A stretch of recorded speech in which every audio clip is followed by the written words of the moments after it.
Arguing for the end of adult marijuana prohibition is easy because we have facts, science, reason, compassion, evidence, truth, and logic on our side. It is even easier when researchers catalog it all for us. Learn how to gather the facts on marijuana use, arrests, seizures, rehabs, drug tests, and more in this edition of Drug War Data Mining. Welcome back, everyone. 31 after the hour, and joining us today in Drug War Data Mining, we've got a special guest to give us a perspective of economics on marijuana prohibition. It's Mark Thornton. He's a fellow at the MISES Institute, and I hope I've pronounced that correctly. Welcome to the show, Mark. Hey, Russ. It's great to be on your show. It's Mises Institute, actually. It's spelled Mises, but it's MISES.org. It's the headquarters, the worldwide headquarters for Austrian economics and free market economics. And I encourage you and all your listeners to come visit our site and benefit from it. Excellent. Check that out. You say Mises, I say Mises. Let's call the whole thing off. No. What's the website for Mises, by the way, if you know it offhand? It's MISES.org, and it's one of the largest economic web pages in the world, but it's written for everybody out there in the American society, and really it goes around the world, and there are 21 unaffiliated Mises Institutes around the world. So this is a moving, intellectual, academic, and ideological movement that's shaking the world out there, and it's so that's another reason why I encourage everybody to come to the site. It's all free, 24/7, 365, no registration. You can get all sorts of free stuff and discounted books. All right, check that out, folks. And you mentioned it's the Institute for Austrian Economics. Can you give us a thumbnail sketch on what that label means? I mean, maybe in comparison to Chicago School or these other economic theories. Well, it is similar in the sense that Austrian economics started in Austria, and the German economists of the time sort of derided these Austrian economists, and so it's a non-flattering nickname, basically, given by the German historical school. And Karl Menger was a business person and a journalist, and he created what was essentially a brand new approach, but a very traditional as well. And then it's a school because Menger had students, and Ludwig von Mises was a student of theirs. Murray Rothbard was a student of Mises. I was a student of Rothbard, and so it's progressive through time. And basically, Mises taught in Vienna, but he was Jewish, and when the Nazis invaded, he had to hustle out of there, and so he got to Switzerland and eventually to the United States and spread essentially this way of thinking about the world, this free market approach, so that most Austrian economists are actually Americans now. But again, it's growing throughout the world, whereas the Chicago School has got a big name but a shrinking base and a shrinking reputation, even within free market circles. Okay.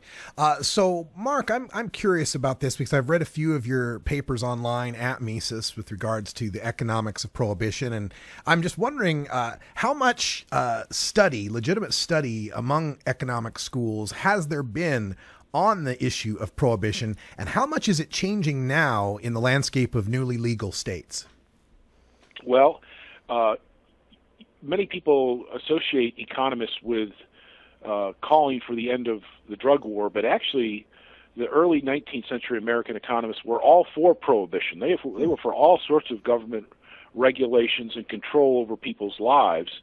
And it wasn't until more recent times that prohibition has fallen out of favor with economists. And when I was writing my dissertation in the late 1980s, there was virtually nobody working on this subject. Now today, it's something that's studied a lot more. Drugs, addiction, crime, prohibition, all of those issues are studied in much more detail. And it's something I've been working on for a very long time. My book, The Economics of Prohibition, an electronic version of that is available on Mises.org for free. You just type in The Economics of Prohibition and PDF, and you'll get the link to a free electronic copy. Oh, that's excellent, and good reading for everyone out there who are interested in these newly evolving markets in marijuana. And with respect to that, Mark, it's kind of an interesting set of laboratories of democracy that we've got going here. Colorado's got moderate to high taxation with home grows allowed. Washington's got exorbitant taxation with no home grows. Oregon and Alaska are proposing, instead of a price-based tax, going by a weight-based tax. Give us your impression on these unfolding markets in these 4 states, and where do you see within them that is good, bad, or indifferent? Well, Russ, I think it's absolutely wonderful, first of all, that we're not only have we broken through politically, which is amazing, but we've done so in a marvelous way. If you don't know the answer, you should be experimenting. I know the answer, you know the answer, but these politicians don't know the answer. And the fact that they're experimenting, I think, is a very good sign. The fact that the American people, now the majority of them, 58-60% of Americans, support legalization of recreational marijuana use. Over 85% support legalization of medical marijuana use, at least. And the American people in those states, Colorado, Washington, they stood up and said, baloney to the federal government and baloney to the United Nations.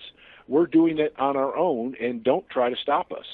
And if you do, we'll vote you out of office as well. So American Surgeon General, made positive comments today.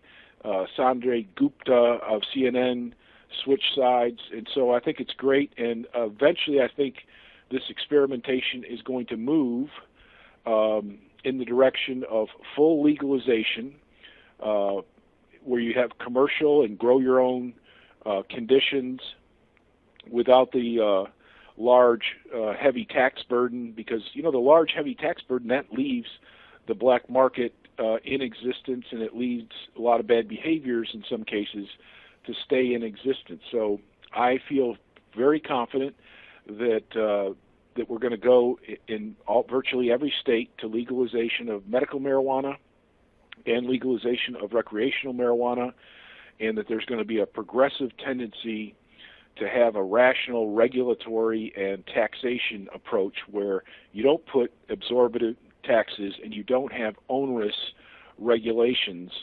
So I see that happening. One of the things I'm concerned about is it takes a long, long time sometimes. Just imagine alcohol prohibition being repealed in 1933, and we still have a couple of states, including my state, with government-run alcohol stores and very high taxes. Actually, Alabama has moved in the right direction on a number of things. In my hometown here in Auburn, Alabama, which is a college town, at one time they did not allow kegged beer or draft beer to be sold in any form, and that's been changed. Alcohol sales on Sunday has changed.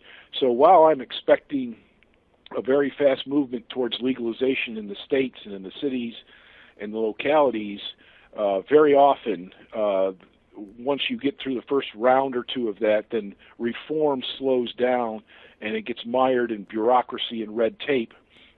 Even Colorado, there are lots of places in Colorado where you are not allowed to grow, you are not allowed to have retail operations, and so there's going to be a lot of problems. But as far as this issue is concerned, I am very optimistic that we're going to get a great deal of improvement, because not only is that 58 to 60% supporting legal recreational use, but the only age categories that oppose legalization are the older groups. And so, of course, those people die off, and the younger groups have stronger support. So I think there's going to be, demographically, the move is going to be obvious. We're speaking with Mark Thornton. He's a fellow at the Mises Institute. You can find them at mises.org, MISES.org, and make sure you look up The Economics of Marijuana Prohibition, his online book that you can download for free to learn all about this. In the couple minutes we got left with you, Mark, I'm just wondering, have you done any studies on price and availability. I mean, one of the things we're looking forward to as marijuana consumers is the end of the Prohibition tariff and competition and free markets leading to a crash in the price of marijuana. Any forecasts on what that might be anytime soon? Yeah, I think the price level nationally is going to come down as more and more states allow production, distribution, and consumption. I think you're going to see, a big increase in production, and some of that, of course, is going to leak out from the legal states into the illegal states. And I think you're going to see a lot more people having to be legally allowed to grow pot on their own. And I think that the court cases going through right now, I think you're going to see nullification in court cases where somebody needs medical marijuana or somebody's, not causing any trouble and using marijuana recreationally. And when the police bust them and bring them to trial, I think you're going to see juries nullifying those verdicts in the same way that the voters nullified federal prohibition.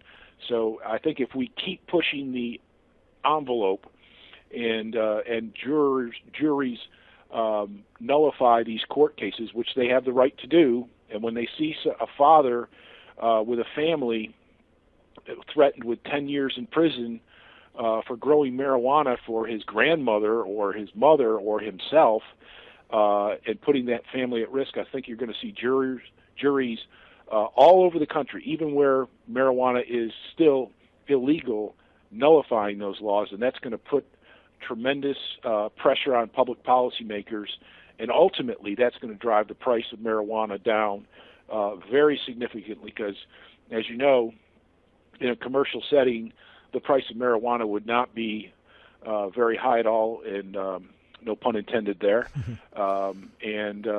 And also commercialization is going to lead to a lot of new recreational products and recreational forms, and it's going to, I think the most important thing is it's going to lead to new medical adaptations. I think the potential for medical marijuana to solve a lot of our health problems is enormous, and I think we've just scratched the surface.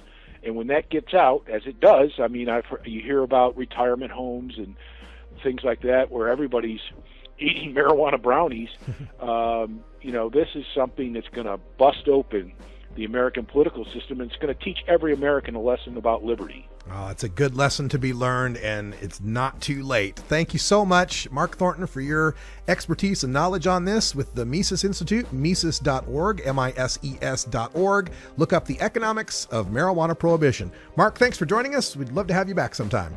Russ, I'd love to be back on your program soon. All right, take it easy, and War Eagle. Hey, thanks, Russ. Take it easy.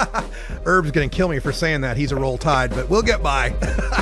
Hey, we got time coming up after the anti-drug PSA. You're tuned into the Russ Belville Show, the voice of the marijuana nation. We're going to be showing you the New York Times piece on guns, drugs, and money.